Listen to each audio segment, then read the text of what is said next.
نبی کریم صلی اللہ علیہ وآلہ وسلم نے فرمایا، آج عید الاضحیٰ کے دن کی ابتدا ہم نماز عید سے کریں گے،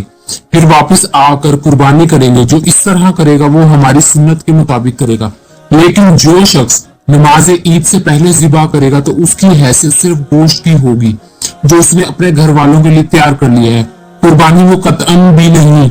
اس پر ابو بردہ بن نیاس رضی اللہ عنہ کھڑے ہوئے، انہوں نے